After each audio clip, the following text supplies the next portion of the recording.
gents are most merciful. We're looking forward to excellent duodecaphonic sound. This is the moment when I get a real feeling of job satisfaction. Yep, it is time for the classic series commentary. We haven't done the actual story of this, so when we were thinking of like what do we do for anniversary week, because we got something else planned for next week, which will come out after the actual anniversary of November 23rd. We thought, well, we haven't done an actual, like the randomizer has yet to choose the first story, and I don't want to just watch the first episode, so we thought, let's watch the pilot recording. And then we thought, well, you want to watch the pilot episode? No. We want to watch not only the earliest version of this episode, but also the earliest instance of studio recording footage, which is what this is. So it's both the best of both worlds. Actually, we are going to watch the best of both worlds, part one here, with Riker and Captain. No, we're not going to do that. Done. But, yeah. Fire. To be continued. Yeah. So, if you've got this at home, great. The pilot raw recording, not the edited version, the 35-minute and 40-second raw recording of the very first episode of Doctor Who and Unearthly Child on your legally purchased DVDs and hopefully in the future Blu-rays. Yes, Warren. Did they do this before? Like, did they do the whole thing or just the first episode as a pilot? Warren, because I haven't watched please, this ever. This is valuable digressions that we can talk about fine. during the actual podcast. All right. So, Chris, you had something to add before we start? I was going to say, I assume you said it, maybe I just didn't hear it, about it being on the Lost in Time DVD sets. It was on the Lost in Time. This is on the beginning box set with the beginning box set. That had the first three stories plus an edited compilation of Marco Polo. Yep. So yes, sorry, that one. That's where it came from. So there you go. If you've got that, watch along with us. If not, it's on YouTube. If you're on YouTube, you already know this because you're watching it right now. And if not, well, just listen along and celebrate 61 years of Doctor Who, everyone. As we watch An Unearthly Child, the pilot, raw recording in 3, 2, 1, play. Look at that. Slate. You got a slate, baby. Yep. Listen, the fact that this even exists, I mean, it was found by it was saved by mistake. We're basically watching the copy that Sidney Newman watched and wrote many notes about, and then took Verity Lambert and Waris Hussein out to a succulent Chinese. But listen, I can't hear it, but there's a thunder crack right there. That is unique to this initial version of the Doctor Who theme. It's never heard again. That's part of the thing about the pilot. So, what was your question, Warren? You're gonna ask about just this initial pilot? Did they do the whole story, or did they just do the first episode as a test run? Just the first episode. Okay. Just the first episode, and that was enough to have Newman go, what the hell is this? Well, I think some people said there was always the idea that they might have to record this again in the future. So it wasn't like this is such a disaster that we need to re-record. This is a different policeman in this than the original broadcast one. I know. I think Reg Cranley plays the first person ever seen in Doctor Who, but. So I think this is basically, was used as the viewing copy for Sidney Newman at the time. But even here, you can tell that Waris Hussein's, some of his camera movements are more ambitious than what. Like that one there's just there where they're showing us the floor for some reason. Just kind of like, whoa, yeah, a little bit. Which is quite fascinating. It looks like he's trying to simulate handheld. I don't know. It almost looked like the big circular thing almost looked like the time-space visualizer from the Space Museum. Yeah, this looks a little more archly put together than the dump that we get. Than what you see in the final version. Mm-hmm. But hey, there it is. Also, I love how this looks like proper videotape. Yeah, good job. Which of course it does, because it was never filmized to begin with, or put onto film. Well, it was put on film. 16 mil. mil. Was it? Okay. Yeah. Never mind. That's how it was found. It was in a mislabeled film. Okay. Can. Yeah. Well, I take it back. That looks like a weeping angel. right back to the beginning. Yeah. Oh, are we allowed to say the writer? No, we're not going to say the name of the writer. The writer itself is probably fine. It's the son of the demented son of the Doctor Who writer that is preventing many people from watching this. Like many instances of the history of royalty. Yeah. Tell how shake. I mean, the cameras here were literally the size of like London buses. Very cinema verite. Yeah. That looks like it's about the same as the. These like are all the back same in- people. Every single actor in here is the same. Toby I meant Haydock. that dissolve. I seem to recall that dissolve. Being the same. Toby Maybe I'm Haydock wrong. tracked down all the lives and careers of all 7 Of of the the kids. extras for the students in this. And they were all in Grange Hill one time or another. R.I.P. William Russell. First Doctor Who anniversary ever that we will not have William Russell with us to celebrate with, but which is astounding when you think about it. Yeah. He's 39 right here. He's 39 years old. But I think he was about to turn 39. He was 38, I think, when they shot this, but because I think his birthday was in November-ish. I mean, Hartnell was like about my age. Will, it's funny. We're recording this today. Usually we record our commentaries like weeks or months in advance. Last night, as we record, this was the silly Netflix boxing match between good Logan gravy. Paul and Mike Tyson. Mike Tyson's 58. Jake Paul, pardon me. Paul, I have to sorry. pedant you for that. Mike Tyson's 58, which is as old as William Hartnell was when he left Doctor Who. And he left it about as well. Certainly, the I just want to see, chaps. like, I don't particularly have any love for Mike Tyson, but I really dislike Jake Paul because he's everything that's wrong with the media and the youth and politics and name it. And just seeing him win just reinforces how 2024 is a year of complete garbage. Well, what stuck out to me, of course, was the fact that Netflix had massive streaming problems trying to too. do this live event, and it's amazing. That was the one good part of it. It's amazing to think that 60 years later, after this very thing that we're watching, and it's like they haven't figured out any better technology than big old analog, baby. Nothing beats analog. Damn it. I mean, you're kind of holding on something there, and I'm- you know right what? there with you, bud. I am a little there's- bit. I also go ahead, Chris. I got to I was going to say, I think Netflix is trying to get like NFL or something like that. Yeah. well, and This demo doesn't look like it helped. Well done. exactly. Yeah, the catastrophe that was their streaming issues. I haven't heard of Amazon because Amazon does do NFL, and I Oh, they haven't heard do. of them. I mean, the fact that Amazon is half the internet in terms of networks, so that might have something to do with how they're much more stable. I don't know. Amazon does hockey on Monday nights now as of this year. But I was watching, just going back to analog and stuff as they play the scene out. Yeah, I know you desperately want to hear us talk about this, but I'm just as far as the show itself is concerned, to actually go on topic. Yeah. Just the camera panning and kind of bobbing yeah. along as it 'Cause they're huge as it cameras. went left or right. Yeah, and they're basically like 4 people operating them essentially. One guy to to control it, and like one guy on either side of it basically to move it. Cameras are huge in these days at Lime Grove. You know how much money Susan would make on TikTok if she did this? I was gonna say this is more bobbing around than the actual episode, isn't it? Yeah, because they make her a lot more like she's a lot more alien. And Barbara, Jacqueline Hill's shoe gets stuck in the door there. That's another blooper that happened. And then she she fudged screws that that one, up. right? Yeah, like When she's tapping on the transistor radio, like I'm so used to seeing smartphones, I'm like, don't do that. You're gonna launch some apps. right.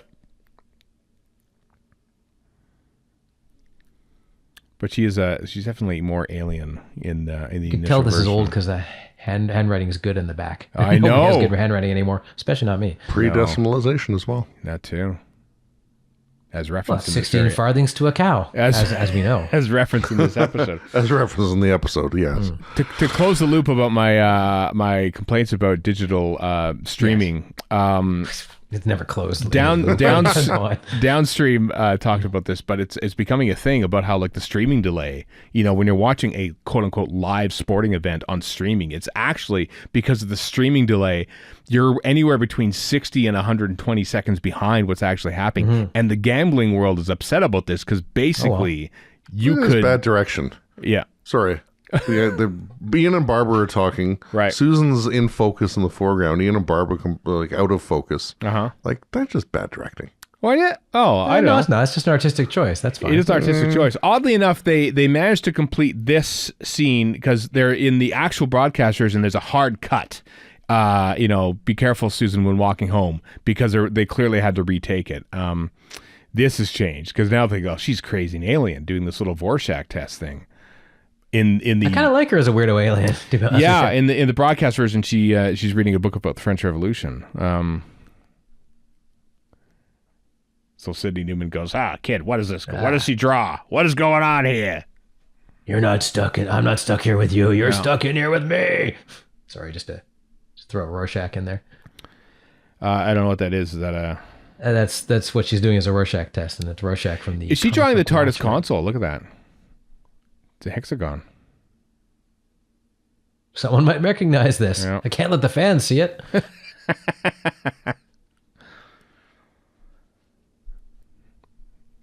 I am Foreman, properly spelled. Mm-hmm. Did you I see saw that they, for the 25th, for Remembrance, they went back and fixed the spelling. Yeah, on the Blu-ray version that we will never see in North America. That we have yet to have a pre-order or anything for. Yeah, because I'm so used to the steering being on the side that Barbara's on. At first, it seemed like she was the one running this whole show, and that she's like the detective on Stakeout. Right. Here's the cool. He's just kind of hanging around. But he's actually the one behind the wheel. So yeah. Here's the cool thing about this. I mean, as we'll discover, because we're watching the raw feed, we are watching an uninterrupted take. So when we cut to Susan, who's in on the other set, boom. Now we've resolved live in studio. Carol Ann Ford has made her way from the previous set to this set, and they basically go back and forth. It's pre-recorded dialogue for what Jacqueline Hill and William Russell are talking about here. This is all one uninterrupted take. The first 17 minutes of this episode, just cutting back and forth, crossfades and all. There is no editing whatsoever, because this is how TV was made back then. It was essentially shot as live, and when you watch the raw recording like this, you really get in there. Like now, Carol Ann Ford has literally run from one set. They all had to run to this the other side of the set and go onto the same set essentially. I've never really noticed it until recently. But when you watch 60s Doctor Who, you'll notice that a lot of times a scene will end, if a scene is being cut with multiple cameras, that the scene eventually will end with just one camera pushing in on a subject or something like that, because the other 2 or 3 cameras are now moving over to the next set to cover the next scene, basically. And so that's something you have to work in when you're directing Doctor Who in these days, is that you have to make sure your cameras are there with as few recording breaks as possible to actually record this stuff. You're in charge of multiple plays, basically. Yeah, it's just fascinating. It is just fascinating to me how they made it in those days. And it'd be, Russell T Davies said once, I could if I had to direct an episode of Doctor Who today, I could probably do it, Just tell the camera I want this shot, maybe this shot, and that shot. But this, no, not a chance. No, it's an entirely different skill set. Yeah. To go back to the direction, these bits I do really, really like the artistic choice, as Warren phrases it, with the camera on Susan and only Susan. Yeah. And a whole conversation is going on in multiple instances, and it's just on Susan. Yeah. And that looks interesting. Yeah. It does, doesn't it? And and now she has quickly, you saw that earlier shot of her talking about that. She's now quickly thrown a coat and a hat on and is now on this set. Carol Ann Ford has had to run around a lot in the last 3 minutes. It's a good thing she's the young one of flustered. Yeah. It's a good thing she's the young one of the bunch. Mm-hmm.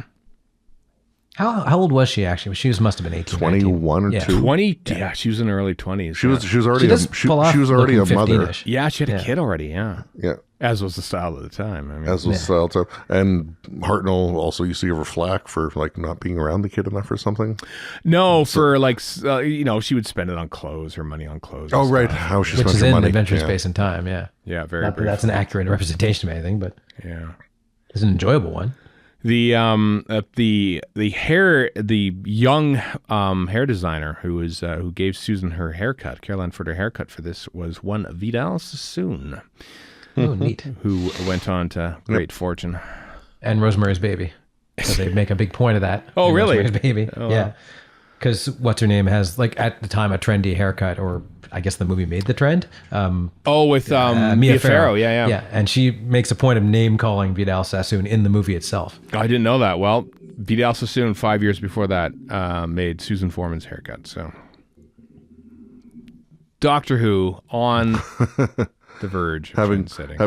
having gone through the season 2 box set not that long ago, and having both Maureen O'Brien and Carol Ann Ford on the behind the sofas, both of them talking about how anxious they were to just get the heck out of Dodge when it came to Doctor Who, and how both their characters were underutilized and never expanded in the way they thought was appropriate, and so on and so on. It's kind of, I mean, it's interesting, but it's in a way sad as well. It is sad because, Caroline Ford didn't really go on to much of a career after this. She was in a few things. Maureen O'Brien did. Excuse me, she's in Big Finish. Yeah. Pardon me. I mean, Maureen O'Brien took forever to get to Big Finish, but she was in a lot. She was an author, a novelist. Well, she was in a lot. I mean, if you're like me, and you're not, but if you go through YouTube and find a lot of classic 70s British TV, she's in a lot of stuff, and good stuff. Yeah, like okay. Duchess on Duke Street. There was that weird I can't remember the name of the show. She's in a lot more stuff than I would expect, basically what I mean to say. Good camera drop there. Yeah. Clunky cameras. So you said 17 minutes. So what? The cut into when they enter the that was the scheduled recording break. Yeah. So that's okay. So warts and all, we're watching it. That weirdo head doll thing that they keep shooting. That's not in the. I don't recall it being in the proper episode. No. I think they. They're really zhuzhing up the oddness of this junkyard. They kind of are. I think, they might have. There it is. Yeah, I think they. And because it's the pilot, like he's about to take out the locking mechanism. Because it's the pilot recording, by the time they came to actually record the whole story, they got a different designer in Barry Newbury. So this is why Peter Berhatsky this is his only episode, essentially. He designs for that first episode, including, of course, the TARDIS console room, but never works on the show again. The round things are because of him. He works on one episode. We're still talking about the round things. Yeah. No idea. And what Warris, you're saying, was a 24, 25, 26, I think, when you directed this. Verity Lambert's 27 when she's producer. I mean, God, it's just... Even though I've met Warris Hussein, I cannot think of him as anything but Sacha Dhawan. I know. December 1938 was when he was born, so he would have been 24. 24. Yep. TV Still director. Kicking. Yeah. Still a handsome devil. Chris Hayden, who we had on the podcast a few weeks ago, film editor. Edited together Planet of the Giants. He was 20. Children made the show. Children. Makes you look back on our own lives and say, what the hell have we done? We wasted so much time. My God. Watching this crappy show. Yeah. Yeah. We watched what they were doing. Mind you, Hartnell here is 55? But he's also playing old. That's the thing, Mm-hmm. Yeah, but I mean, he's a year and a bit older than me. Yeah. Here, that's terrifying. But he's playing. I mean, when you see him off of, in other shows and around the same time, movies and stuff, basically, it's like he's playing old stuff. He's an actor, is what he's doing. He's a legitimate actor. Yeah, I'm not playing old. I just am. Mm-hmm. Old and cranky, just like this. Yep. Yeah, not like Steven. No. Who loves everything to do with Disney. And Star Trek. Mm-hmm. And Star Wars. And the current state of the Marvel Universe, which you are fascinated by. That's a pretty good shot of him being a weirdo. Not which bad. I think is in the other one, yeah. Very similar, yeah. But he's, another thing was like his character is a little too brusque with everyone. And that was another note that Sidney Newman wrote. Right, yeah. And another shot of stuff happening in the background out of focus. Mm-hmm. I mean, intentional. Also, how unusual would it be in 1963 to have a man with long hair? Like, that would be just a weird thing in 1963. Yeah, I know, yeah. Clearly an eccentric, right? So. And not even that long, to be fair. Mm-hmm. But for the time, up until a year later when the Beatles had mop tops. Yeah, his wig gets in Web Planet. It's his wig is really long hair at that point. And here we go. There is our scheduled recording break right there. Which is why they're pausing. So they're pausing because they know that's the end. There we go. It dips to black as they cue it up again because they've stopped. Too bad I can't hear it. I hope there's just a bunch of rattling happening. Yeah. Like, oh dear God. Yeah. And then I think they have to do a second take of this. They cut to it wrong or something like that. Or no, maybe it's not. Maybe they do it. There we go. So here we go. Here's the first take at this wondrous scene. Goodness me. Susan's wearing a different outfit. That never gets old. Yeah. Oh, you can see well over the top of the set. I was going to say that's definitely, Which wasn't, hasn't, the Adventure in Space and Time does play up the nonsense. But look at the doors. Look at the doors. Whoops. Yeah. Oh, dear. Now, this was never intended for, like, air, like, no matter what, right? So What? they shot have it. the excuse No, of, no, no. you know, They shot it thinking that it would air. But Okay. if they needed to redo it, they could do it. They're still working on the doors. They're still trying to work the doors together. Watch the doors. It's the best. This is played up in Adventure in Space and Time, where Sacha Dhawan is saying, "Will someone fix the doors?" Yeah. I mean, you got to play that stuff up. That's what the essence of drama is. It's like take the best little nuggets and make them better. But there it is. It's happening, man. It is happening. The first time That's Sutek's hand actually moving up. Yeah. The hand of Sutek. Yeah. Which is actually Clara. Mm-hmm. Which is better Sutek lore than the actual new Sutek lore, frankly. So, Warren, you had never seen this Rob recording? No, I don't think I ever have. Okay. Chris, you probably have at some point. Probably. Oh, of course. Yeah. Yeah.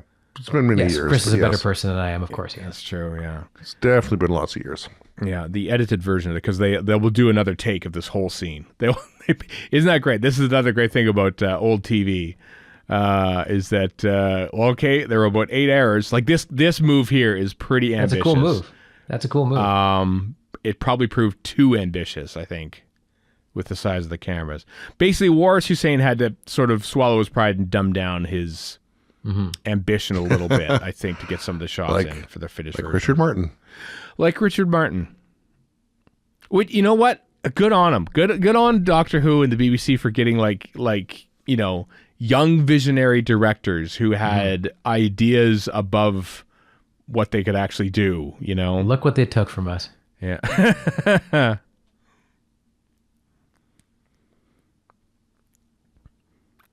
Aeon's universes, which technically true. The canon holds up. And she's just standing there like Spock. Yeah. In her shiny silver top because she's an alien. Except the It's doctor true. says, Every word of it is true. She just ripped it. That's okay. So Force Awakens, making his conspiracy, ripped off Unearthly Child. except the doctor says space and time are collectively the fourth dimension, whereas Susan said they were separate.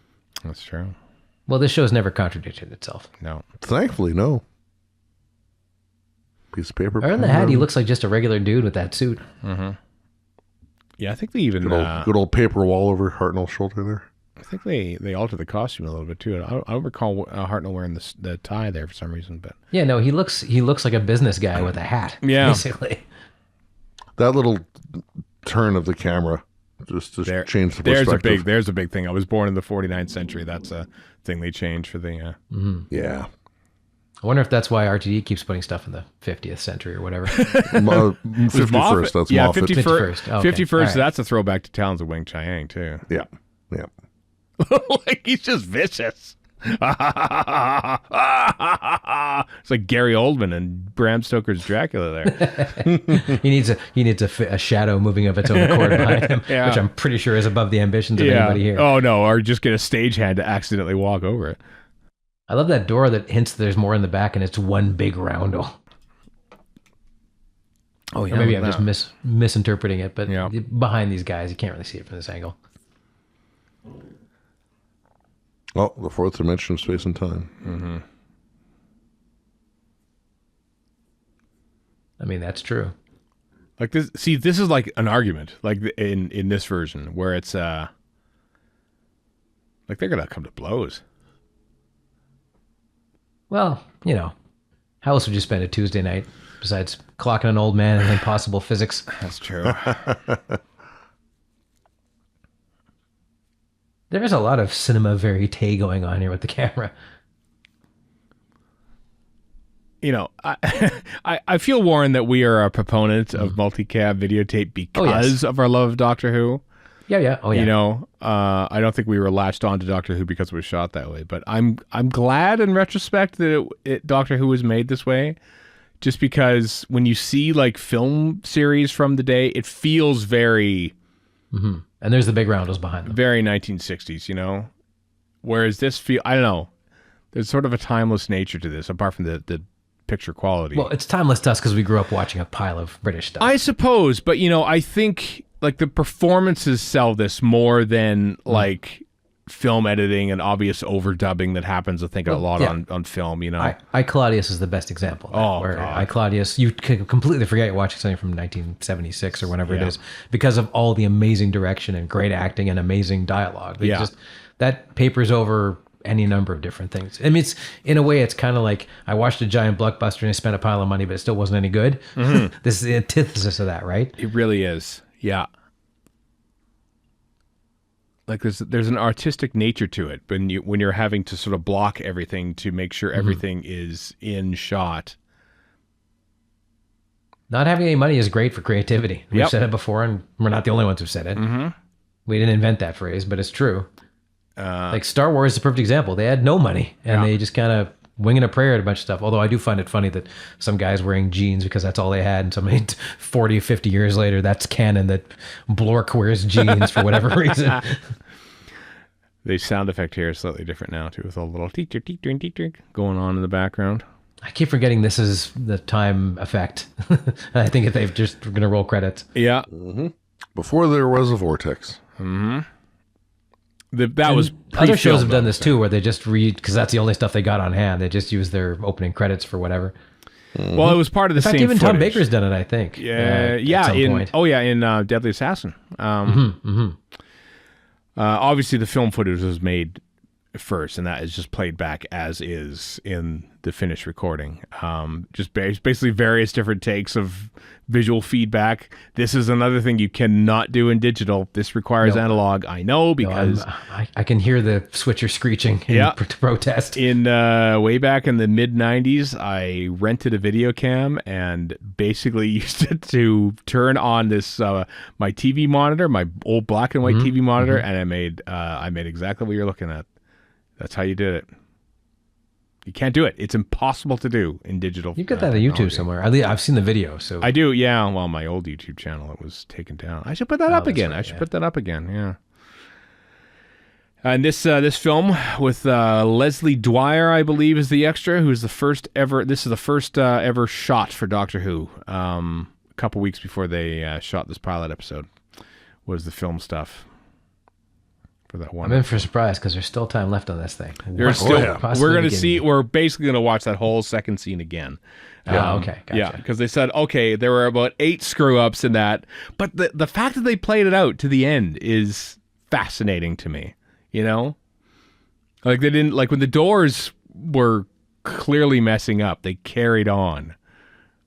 I would have thought they would have thought, this is probably enough to stop the tape. This reminds me of a line from 1987's Wall Street, where people in control room are going, much like John C. McGinley, well, we sure went down the toilet in that ugly bee. A phrase I've used numerous times. Even cameras were put into service for the credit sequence because they had to quickly whip over to get the 2 different stills of Verity Lambert and Wallace Hussein too, and the roller caption. Took 3 cameras to record a title sequence in Doctor Who. Quiet, everyone. Who was that? I assume that's the director. That was the floor director. Yeah, I don't know who was floor director. Was that? I might have been Canfield actually. Because I know he directed. Did they improve with this one since you guys have seen this? They do. The doors don't bash about as much. There we go. There we go. That's a retake. This is the gravy right here. They had to do a retake. I think that's a bit of. Oh yeah, it's the sound effect. Of course, the sound effects are played to the studio live. Yeah, and I saw the weird interference on the camera, which I love whenever a gun goes off and the interference in the camera telephony, happens. yeah. Oh, so good. It's so good. It's crazy to see how, like, in Caves of Rangizzani, you see that when the machine guns go off near it. You think they would have fixed that, but they had not. They're still a bit iffy on the top of the TARDIS there.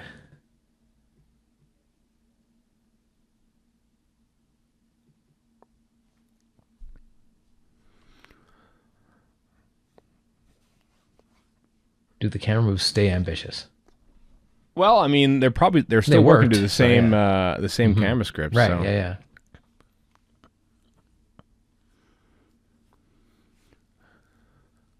But the doors work. Don't tell me how I live. The doors work. They got the doors figured out, and that's the important thing there. Like, we don't know how much time took place between, the end of the first take and the beginning of this. Do they spend 10 minutes yelling at each other how to operate doors? Or did the restoration team clean this up? Because it does look pretty pristine. Yeah, they did. It was also, it was in pretty good condition anyway. It wasn't like, it wasn't found in a vault in Singapore or something like that. It was tucked into the studios probably. I don't know where it was in the BBC, but they found it. Library somewhere, probably. Yeah, they had it from fairly early on too. It wasn't like 78, I think, basically. But they had to defilmize it, I'm assuming, because, like you said, it was put on film. It was recorded straight to film. No, maybe not straight to film. Maybe they just made a copy of it. Obviously, it was on videotape. But I'm wondering if they made a 16 mil copy at the time.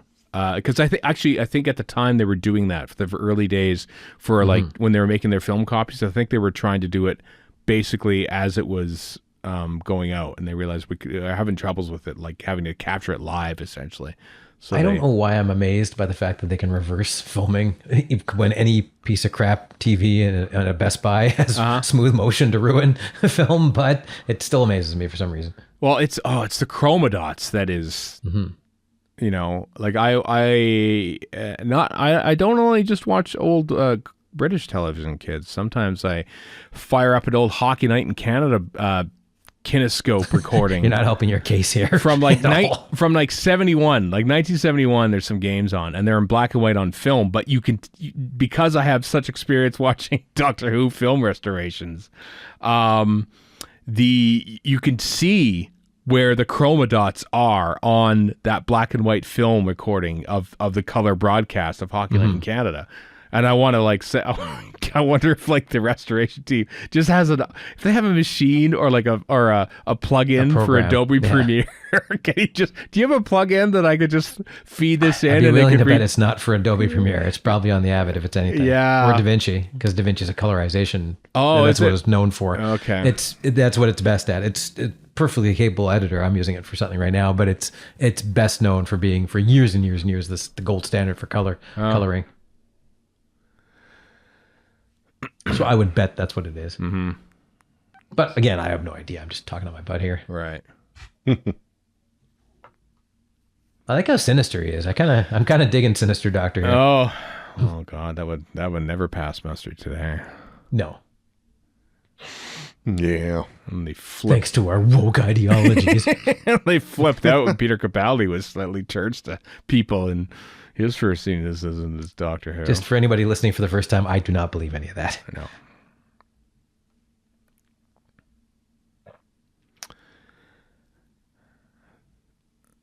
Yes. Well, there's a whole speech about television that isn't in this. You have television. That's not in this version. They're all arguing more so.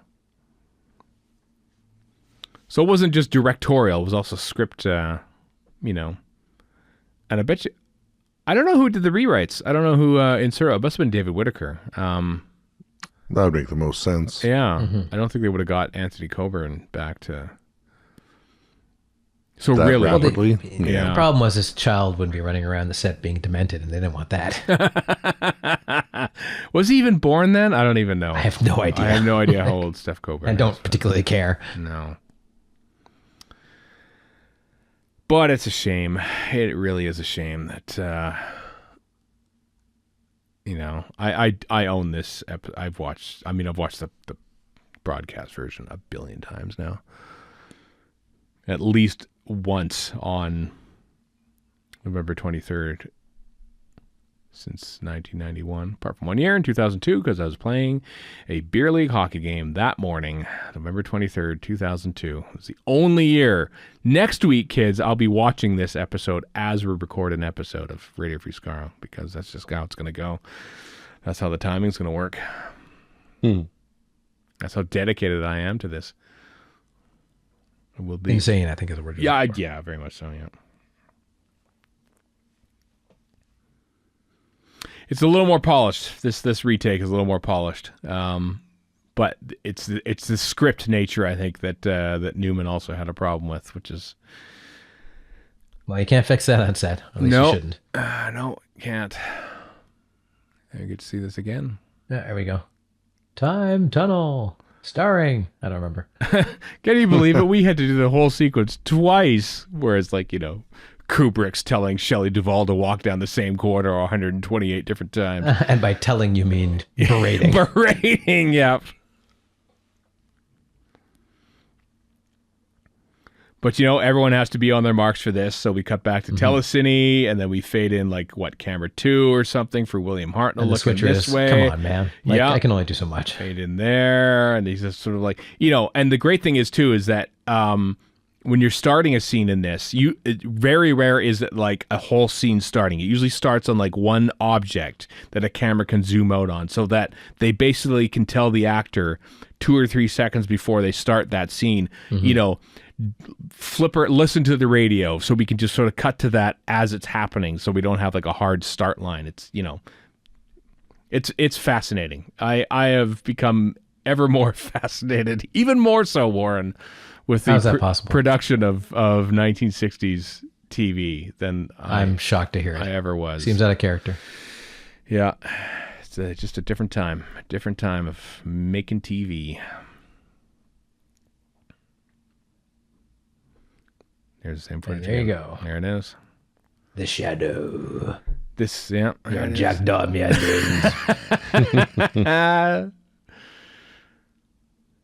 And with the minuscule credit roll, I was watching something else from 1964 or something on there was literally just actors. It's amazing that the title music got in there. No crew, no camera crew, no set designer gets in there. Perhatsky, but I bet you the union had a thing or two to say about that. I don't know. It's, reading the Doctor Who production diary and, say, should we get this, this film editor in there? He was, he only had 5 minutes worth over the course of the 4 episodes. That's not enough for a credit. That's just how it was back then. But, well, there we go. That is the pilot recording, raw recording of the very first thing shot for Doctor Who back in September 1963. Hope you enjoyed that. Hope you enjoyed celebrating the 61st anniversary of Doctor Who. We'll be back next week with the return of Trivia Mr. Fibuli.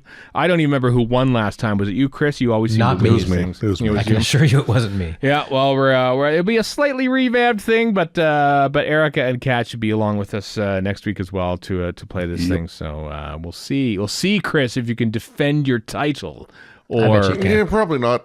Okay, Probably not. We'll see. Well, we'll see. I guarantee I'll lose. Okay, Warren. I can tell you that one. Warren's throw that on the table. So that is next week on this here podcast, Radio Free Scaro. So until next time, I am Stephen in Edmonton. Warren in Vancouver. And Chris in Edmonton. So long for now.